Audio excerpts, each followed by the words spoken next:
ప్రతి ఒక్కరికి వాళ్ళ ఇంట్లో మోస్ట్ ఆఫ్ ద టైమ్ అక్కడే స్పెండ్ చేయాలనిపిస్తది కదా! అలా మా ఇంట్లో అయితే నాకు ఈ బాల్కనీ ఏరియా అంటే చాలా ఇష్టం. ఎందుకో చాలా ప్లెజెంట్ ఫీల్ వస్తదనమాట. వర్షం పడుతున్నప్పుడైతే ఇంకా చాలా నచ్చుతది. కానీ అక్కడ కూర్చోలేను. సో, బాల్కనీ ఏరియా కదా! మొత్తం వాటర్ అది లోపలికొచ్చేస్తది. వర్షం పడుతున్నప్పుడు అదొక ప్లెజెంట్ ఫీల్ వస్తదండి. సో, వర్షం ఆగిపోయిన తర్వాత వీడియో తీశాననమాట. యాక్చువల్లీ ఇక్కడ ఎప్పుడు ఈ 2 చైర్స్ ఉంటాయి. మేమెప్పుడు అంటే ఈవినింగ్ టైమ్స్‌లోని, మార్నింగ్ టైమ్స్‌లోని అక్కడ చైర్‌లో కూర్చొని అలా వెదర్‌ని ఎంజాయ్ చేస్తామనమాట. అంటే పెద్ద భారీగా ఏమి ఉండదు. బట్ అలా ఉన్న చెట్లని, ఆ నేచర్‌ని అలా ఎంజాయ్ చేస్తామనమాట. సో, నా అదృష్టమో, దురదృష్టమో తెలీదు గానీ మా ఇంటి కింద ఆవిడ కూడా చెట్లవి చాలా ఎక్కువ పెంచుతారనమాట. ఈ మామిడికాయ చెట్టు చాలా పెద్దదయిపోతుంది గానీ ఒక్క కాయ కూడా రావట్లేదండి. రీజన్ ఏంటో మీకు తెలిస్తే కమెంట్ చేయండి. అండ్ అక్కడ చిన్న గేట్ లాంటిది కనిపిస్తుంది కదా! అదే మా బిల్డింగ్‌కి ఎంట్రన్స్ అనమాట. సో, మేము ఉండేది ఒక బిల్డింగ్‌లో ఉంటాము. అది ఫస్ట్ ఫ్లోర్‌లో ఉంటాం అనమాట. యాక్చువల్లీ ఇవి క్వార్టర్స్ అనమాట. సో, ఇది నా బాల్కనీ సెటప్. ఏదో పెద్ద భారీగా ఉండదండి. ఏదో అలా చిన్న చిన్నగా ఏవో చిన్న చిన్న మొక్కలు వాళ్ళు వీళ్ళు ఇచ్చినవి అలా పెంచుతున్నాననమాట. ఏది నేను దీంట్లో కొన్నవి కాదు. అందరూ నా ఫ్రెండ్స్ ఇక్కడికొచ్చిన తర్వాత పరిచయమైన వాళ్ళు ఇచ్చిన చెట్లు, అదే మొక్కలు. సో, ఈ మొక్క వచ్చేసరికి మా అన్నయ్య వాళ్ళ వైఫ్ అంటే ఇక్కడికొచ్చిన తర్వాత పరిచయమైన ఫ్రెండ్స్ అన్నాను కదా! అలా వదిన అని పిలుస్తాను.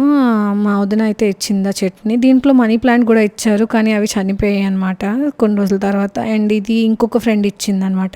దీనికి ఫ్లవర్స్ వచ్చిన తర్వాత ఎలా కనిపిస్తది మీకు వీడియో అక్కడ పక్కన ఫోటో చాలా కలర్ఫుల్‌గా ఉంటాయన్నమాట. ఆరెంజ్ కలర్‌లోనే. నాకు చాలా అంటే చాలా నచ్చాయి. దీనికి ఫ్లవర్స్ వచ్చిన తర్వాత మళ్ళీ ఒకసారి పెడతాను. అండ్ నెక్స్ట్ పక్కన ఉన్నది స్నేక్ ప్లాంట్ అంట. అంటే నేను గూగుల్ చేశాను. నాకు దీంట్లో ఒక్క పేరు కూడా తెలీదు. సో, గూగుల్ చేసి చాట్‌జీపీటీలో చూసి తెలుసుకున్నాననమాట. అవి కూడా మీకు పక్కన పెడతాను. మీకు కావాలంటే ఇన్ఫర్మేషన్ చూసి చూడండి. సో, ఇది వచ్చేసరికి మొరం అండి. అంటే చాలా మంచి స్మెల్ వస్తది కదా! ఇది కూడా నాకు నా ఫ్రెండ్స్ ఇచ్చిందే అనమాట. సో, ఇది ఎందుకో అంత స్ట్రాంగ్‌గా అంటే బలంగా ఎదగట్లేదు. సో, దానికి ఏదైనా మీకు ఏమైనా రెమెడీస్ తెలిస్తే చెప్పండి. అండ్ ఇది సేమ్ ప్లాంట్ అనమాట. ఏంటో అండి ఈ ఆకుల మీద పింక్ అండ్ వైట్ పెయింటింగ్ చల్లినట్టు ఉంటాయన్నమాట. చూడడానికి చాలా అంటే చాలా బాగుంటాయి. అండ్ అది కూడా నెక్స్ట్ సేమ్ ప్లాంటే స్నేక్ ప్లాంట్ అని చెప్పేసి అన్నాను కదా! అండ్ అదొచ్చేసరికి మీకు షార్ట్ వీడియోలో దాని గురించి అయితే ఖచ్చితంగా మెన్షన్ చేస్తాను. దానికి స్పెషల్ వీడియో తయారు చేయాలి. సో, నేనైతే వీటికి అంటే వాడేసిన వెజిటేబుల్ వేస్ట్ ఏదైతే ఉంటుందో అది వేస్తూ ఉంటాను. వాటర్ వేస్తూ ఉంటాను రోజులో ఒకసారి. అంతకుమించి భారీగా మెయింటెనెన్స్ అయితే ఏమీ వీటికి నేను చేయలేదనమాట. అండ్ ఇది ఒక క్రీపర్ లాంటిది. చూడడానికి చాలా బాగుంది. ఈజీగా ఎదిగేస్తుందండి. దీంట్లో ఉన్న ప్రత్యేకత ఏంటంటే చిన్న ముక్క ఏదైనా పడిపోయిందంటే ఏదైనా కుండీలో వెంటనే అది ఇంకొక చెట్టు కింద వచ్చేస్తుంది. సో, దాని ప్రత్యేకత అదనమాట. అండ్ ఇవి 2 గ్లాసులు అంటే మగ్స్ ఉన్నాయి కదా! అవి నేను వాడట్లేదు పగిలిపోయి అని చెప్పేసి సమ్మర్ కదా అని చెప్పేసి బర్డ్స్‌కి వాటర్ లాగా పెడుతూ ఉంటానన్నమాట. కానీ అవి తాగుతాయో లేదో తెలీదు. వాటర్ అయితే మాత్రం వేడికి మాత్రం అలా ఆవిరైపోతూ ఉంటాయన్నమాట. సో, ఓవరాల్‌గా నా సెటప్ అయితే గార్డెన్ సెటప్ అయితే ఇది. అండ్ అది స్టాండ్ ఉంది కదా! అది యాక్చువల్లీ చెప్పుల స్టాండ్ అనమాట. మేము ఆ స్టాండ్ ముందు కొనుక్కున్నాం. కానీ ఇక్కడ చాలా ఎక్కువ డస్ట్ వస్తుందని చెప్పేసి ఇంకా ఈ స్టాండ్ వాడడం మానేసి వేరే స్టాండ్ కొనుక్కున్నాం అనమాట. దీనికి లైటింగ్ సెటప్ కూడా పెట్టుకున్నాను. కానీ ఇక్కడ ఎలుకలు చాలా ఎక్కువ ఉంటాయండి. ఆ ఎలుకలు తినేసి అవి మొత్తం ఆ లైటింగ్ సెటప్ మొత్తం డ్యామేజ్ చేసేసాయి అనమాట. సో, అదనమాట. సో, మీకు నా గార్డెన్ ఎలా అనిపించిందో ఖచ్చితంగా కమెంట్ చేయండి. అండ్ ఇంకొక ఫన్నీ విషయం ఏంటంటే నేను ఈ చెట్ల పేరు ఈ మొక్కల పేరు తెలీదని చెప్పాను కదండీ! వాటిని గూగుల్ చేశాననమాట. ఒక్కొక్క మొక్క పేరు ఒక్కొక్క రకంగా ఉంది. అదేదో కెలాడియా మ్యాంట్రా అంట, స్నేక్ ప్లాంట్ అంట, కలాంచోయ్ అంట ఏంటేంటో అసలు డిఫరెంట్‌గా అనిపిస్తున్నాయి అనమాట.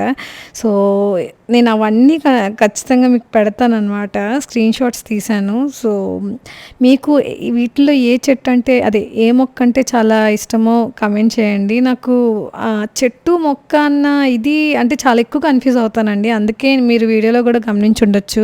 నేను చాలా సార్లు కన్‌ఫ్యూజ్ అవుతూ ఉంటాను మధ్యలో చెట్టుకి, మొక్కకి.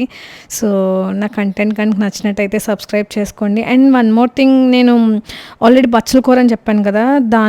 అది కూడా ఇక్కడే పెంచాను. దాని గురించి పర్టిక్యులర్‌గా ఏం చెప్పలేదు మీకు అంతే. సో, ఈ మొక్కలైతే చాలా అంటే చాలా ఈజీగా పెంచేయొచ్చు అనమాట. దీనికి ఏమీ ఎక్స్ట్రాగా మనం ఎఫర్ట్స్ ఏం పెట్టవసరం లేదు. ఒకసారి మీరు కూడా ఇలాగ గార్డెన్ స్టార్ట్ చేయండి మీ ఇంట్లోని. చాలా అంటే చాలా ప్లెజెంట్‌గా అనిపిస్తది వాటితో టైం స్పెండ్ చేస్తున్నంతసేపు. ఏమో నాకైతే అలా అనిపించింది. సో, అందుకనే మీకు సజెస్ట్ చేస్తున్నాను. భారీగా అస్సలు చెప్తున్నాను కదండీ! మినిమమ్ గూడా మీరు ఏమీ పెద్దగా కష్టపడనవసరం లేదు. అండ్ దీనికి నేనైతే కంపోస్ట్ కింద వెజిటబుల్ వేస్ట్ ఇలాంటివన్నీ వేసేస్తూ ఉంటాననమాట. నేను వేరేగా బయట నుంచి ఏం కొనేసి అలాంటివి ఏం తేను.